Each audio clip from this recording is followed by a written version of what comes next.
This is Ben Schwellen. Today I'm talking about the Scots language. What is its history and what is it? I'll go into that and tell you.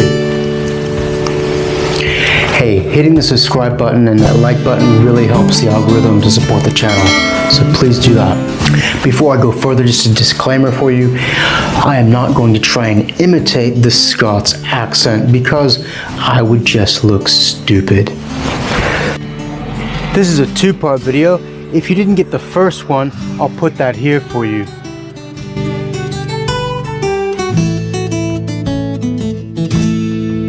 Middle Scots shows it as being a courtly language. Early on in this, you get this poem called the Wallace. This was composed by the maker, and I'll get to the markers in a bit, named Blind Harry. I guess he had some vision problems in the 1480s. This was a romantic biographical epic based around William Wallace. Maybe you've seen the film Braveheart. A lot of the script for the film was based off of this poem, and this really fit into the genre of Scots being used as a vehicle to promote Scottish propaganda and the idea of it being a nation and a kingdom in its own right. Here's just a bit from that poem to give you an idea of how nationalistic the Scots language was in the period. Till honour enemies is our ail intent. It has been in their times by went, our old enemies coming of Saxony's blood, that ne'er yet to Scotland wilt do good. And what that means is, to honour enemies is our sole intention. It has been seen in past times that our old enemies of Saxon blood have never yet done good to Scotland. You get quite a few poets during this time, and these are called makers or makers. These were poets of the court who usually composed or sang in the Scots language, and this is really a golden age for Scots. Gavin Douglas was a maker, and he composed the Aeneid in Scots, known as the Aeneados. And this is really important. It really is the beginning of the Northern Renaissance, in which the Renaissance was spreading across Europe, and ideas were being interexchanged between countries around the North Sea in a new way. And Scotland was part of that in a European context, and Scots was the medium of that. Composing the Aeneid, the ancient Latin epic, in Scots was no simple thing. This is a poem that is 12 books long, and it was the first time that a major work of classical antiquity had been translated into a Germanic language. So this was done before English or German, and it shows that it was reaching out and crossing new frontiers in this time, embracing the revival of classical learning. Another maker who followed this type of classical rejuvenation of knowledge was Robert Henryson, who brought a lot of Latin stuff and put it into Scots. And then you had poets like William Dunbar, who wanted to say that the Scots language has a poetic tradition. So you get poems and works like The Lament for the Maccaris, in which he laments the passing of various Scottish poets. Here's part of that. That did in love so lively, right so short, so quick of sentence he. And what that means is, who wrote such vivid love poetry, quick and concise, using exalted dictation. A lot of these Scottish court poets using Scots had university degrees now, and it was a language of education, and a lot of learned things were being written in it. But there were social developments already at play undermining this. The courts to the south in England were conscientiously working to expand their dominion. And there was also exodus. You had 200,000 Scots speakers going to Ulster in Ireland. I know I'm not getting into politics, we'll just back off that now, but just be aware that that happened. Going into the 17th century, there was a shift in the gentry. They wanted to be closer to the printed press of the English language. have access to an increased volume of both wealth and prestige, with new types of learning being built in England. And there was a shift. Spelling in Scots, even this early, began to be a bit more English. The orthography began to change a lot. Whereas you had two F's a lot for things, it was a shift toward having one F. This symbol for the TH had long gone out of use in favor of TH. And these changes accelerated, making Scots a bit more like English, absorbing Scots in many places into the Anglo-sphere, if you will. By the Union of 1707,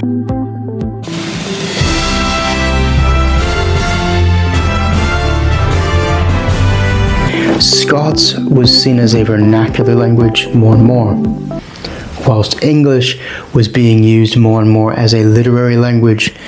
The prestige effect was shifting how people thought about it.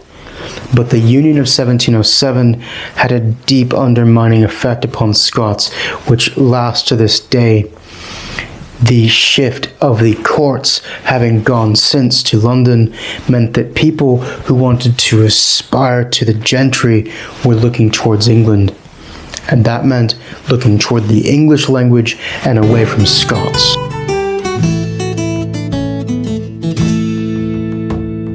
Modern Scots actually begins a bit before the Acts of Union in 1707. These changes were already at foot.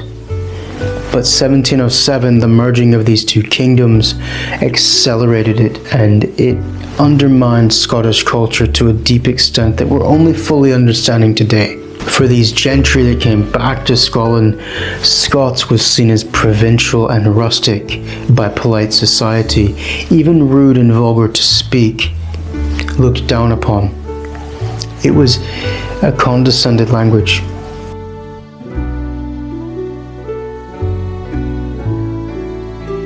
But you had people who swam against this tide, like Alan Ramsay here, who published lots and lots of Scots songs and poems, even a comical opera. But the giant which looms large on our horizon in terms of this keeping Scots going and even a revival of Scots is Sir Robert Burns. He has a holiday even after him, Burns Night. He composed major works. His song, Auld Lang Syne, is sung on New Year's. He's kind of a Scots light, and with his contemporary Sir Walter Scott, it's kind of a gateway drug into Scots from English. It's a watered down version in many cases, so that English speakers can actually understand. And it helped keep it afloat in a way, giving people access into the language. Sir Walter Scott is one of the great novelists of Western literature, and he used a lot of Scots, sometimes writing purely in English, but sometimes writing purely in Scots. And it shows that, again, it's this continuum between the two. And both of these sirs were part of this national romantic movement, seeing Scots as something glorious to hark back to, the noble hero, the valiant savage. In a way, it's a bit condescending for the gentry to look upon the natives as something to be romanticized. But that's really what happened during this age. It was seen as the chivalrous, almost like harking back to the chivalrous knights. You get works like Rob Roy and so on that are it's not quite a true image of Scots culture. They're not seeing it as something urban, even though accents of Scots were existing then in the cities as they do now. This national romanticism was part of something that swept across Europe, especially North Europe in that time. But going forward, Scots is really seen in a pejorative light, and the British Empire centralizing things down in London did not have a good effect upon Scots nor Scottish culture in general. Scots became a marginalized language, not really wanting to be seen, not actively chased out entirely, but just kind of politely brushed aside to rot in a corner. It's kind of difficult going into the late 19th century to divide Scots from these ideas, political ideas of the class struggles, because the vernacular was spoken by the common people, and then the gentry were clearly anglicized and were very much in favor of speaking a very regal version of English, though with a Scottish flavor. And Scots, it just wasn't the done thing. So with this class divide in some sense, or rural, urban, or educated, uneducated, however you want to look at it, it was unavoidable that when revivalists came along in the 20th century, that it would become politicized according to class. And so you have a communist sympathizer. I know, I don't want to get into politics. Hugh McDermott, who is a great poet, but a bit extreme in political views. We'll just say that politely. But his poem, A Drunk Man Looks at a Thistle, in 1926, is really illuminating about how many Scots who were of a Scots heritage looked at their country and the state of the country at the time in relation to, well, events which happened in Glasgow, the general strike. I mean, tanks were sent into Glasgow to suppress people. And you get other bits of this looking at Scots from a viewpoint of the working class pitched against some kind of oppressor class. And I know that seems a bit strange to us today because, well, the class divide's it's a bit nonsense, but for the time, at that time in history, it was very relevant, and Scots was in a struggle for its life at that point. This poem by Hugh McDermott is a metaphor for the state of Scotland and kind of the social decay in a sense, what was once, and as well the divides within society between different class groups. It's a remarkable thing, and I think I'll put some information down there if I can find about that for you if you want to read that poem in Scots. I'm not going to try and imitate a native Scots accent because I would just look silly. McDermott led a group, or was the most prominent figure of a group of Scots poets and writers and activists who together created what's called the Scottish Renaissance. And this inevitably, I'm sorry to go back into politics, but became attached to Scottish nationalism and other movements which gathered pace throughout the 20th century.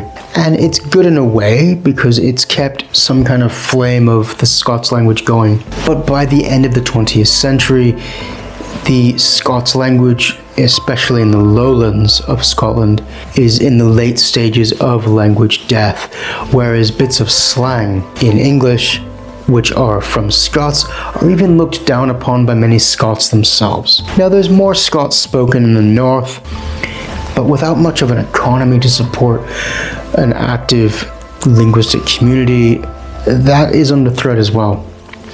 Because if you don't have an economy, well, there is hope for the Scots language. The Scottish government has done a bit more to secure its place in modern society, and so I hope it continues, and I hope people carry on this heritage. If you want to learn more about Scots, or you have any specific questions, hey, leave a comment below. That really helps the algorithm. Hit the like button, that helps as well. And thank you very much for watching. We'll see you in the next episode. Diolch yn fawr.